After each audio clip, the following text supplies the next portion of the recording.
Alright, today I'm going to be replacing the main spring and the rebound spring here in my Smith & Wesson 29. Open it up, see there's nothing in there. First thing I'm going to do is I'm going to be removing my grips here. I have a previous video, I did the same thing on my Smith & Wesson 586. Worked out really nice.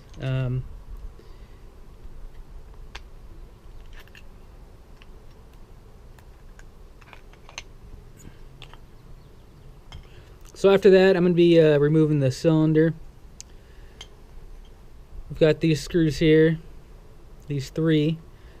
The one in the front here is the one I'm going to pull first, and it's going to release my cylinder there, and we'll pop that out.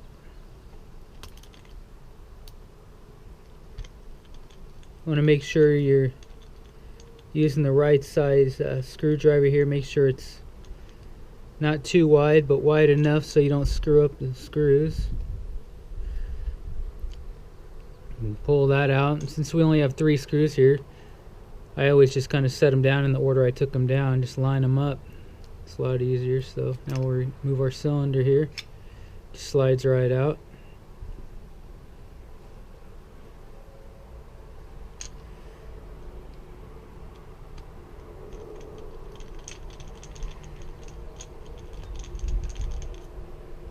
Doing this here, it's really easy, really inexpensive. I think just about anyone can do it. It does make a big difference in the trigger pull.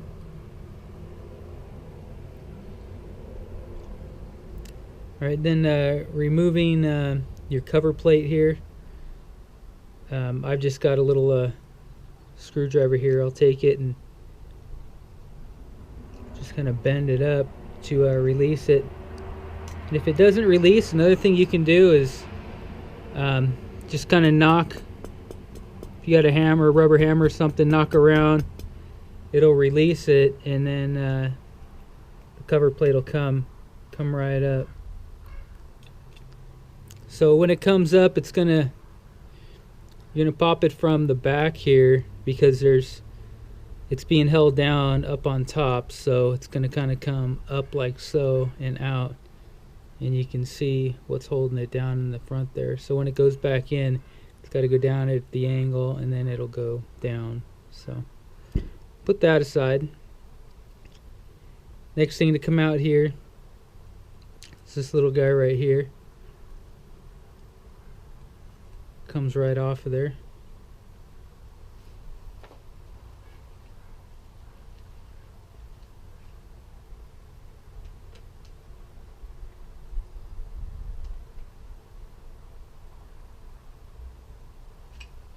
And then we'll pull out our rebound spring, which is right here. They do make a tool to be able to release that. The tool will slide in, avoiding the stem popped out here, because you don't want to damage that, the post, excuse me.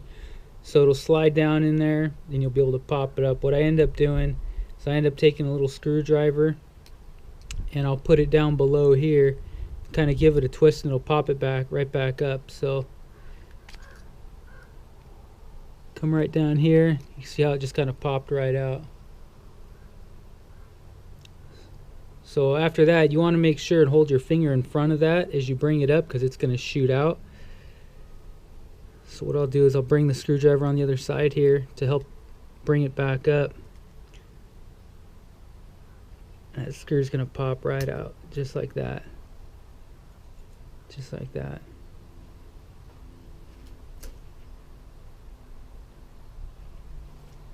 In the main spring here, I'm just going to unscrew it, which is going to take off the pressure, and it's going to come right off of there.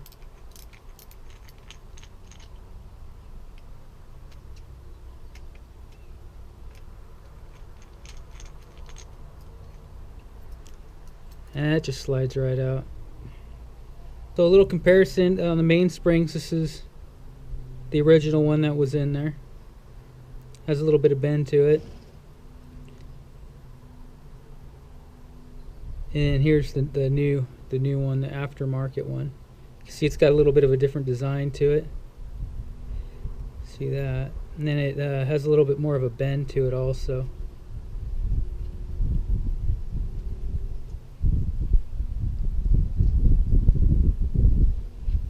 So go ahead and put that back in there. Give you guys a little bit of a close-up. It's gonna connect up here. Just kind of goes in there, and it's gonna drop down in the back, just like that.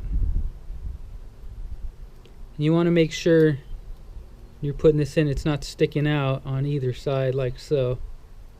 See? So what I'll do is I'll put my thumb on one side and my finger on the other just to hold it in place. Tighten the screw up like so.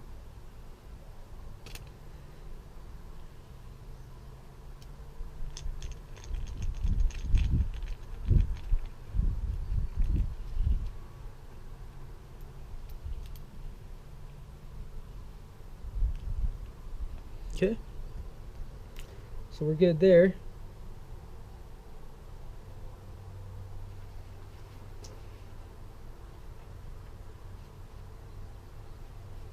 Now we've got the rebound spring to put back in, which is a little more difficult than taking it out, but it's not too hard. So we want to bring it back up here and pull it out and put it in.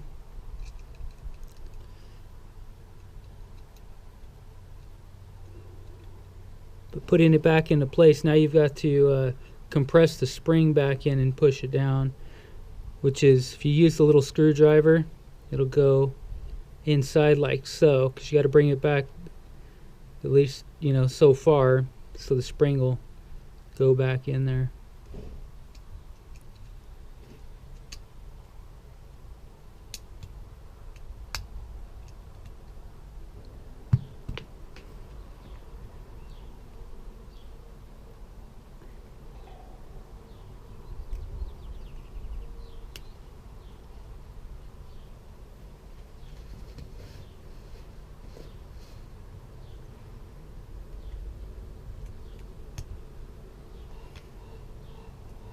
And then make sure it's pushed all the way down after you got it on there.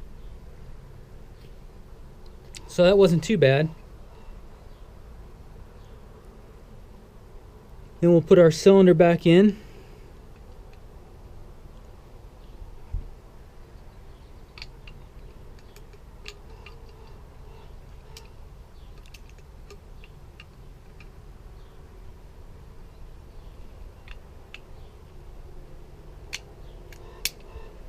Put it into place, and got our screws to put back in there after we put our plate on.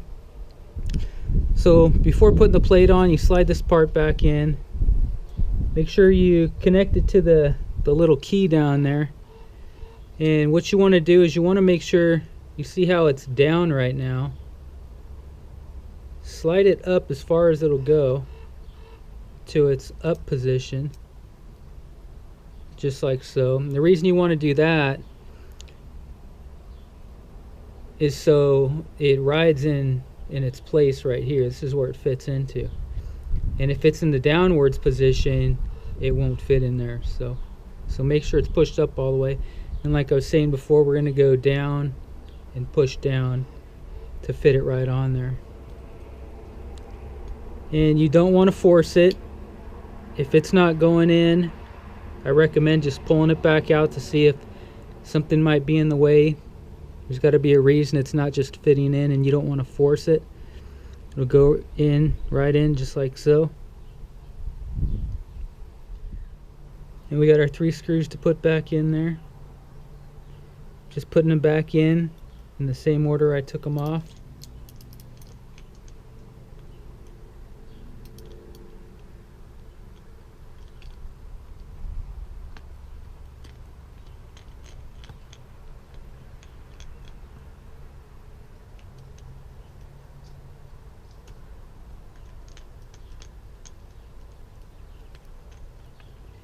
And if you got the right size tip there on your screwdriver, you don't have to worry about it scratching up the outside of your firearm.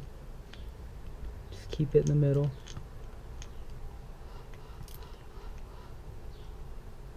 You don't want to over tighten them. Just make sure they're tight enough.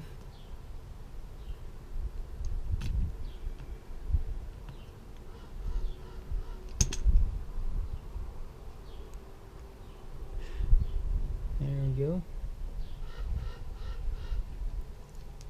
Before I put the grips back on, we'll make sure it fires.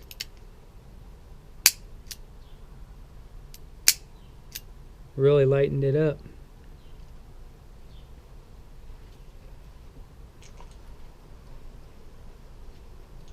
Alright, the only thing left to do is put the grips back on.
Alright, so now I'll take it out, put some loads in it, make sure it fires right. Alright, so the first 6 shots I'm going to fire out, I'm going to fire them out using the double action. We'll see how that comes out.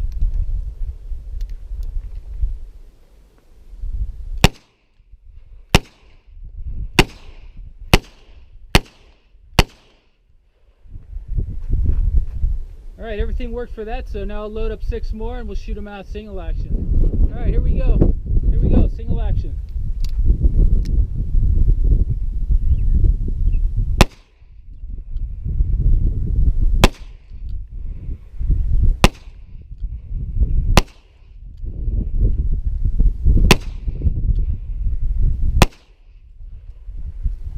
No issues whatsoever. So I'm satisfied with the kit that I put in there. Hope I've been able to help you out. Let me know if you guys have any questions. Thanks for watching.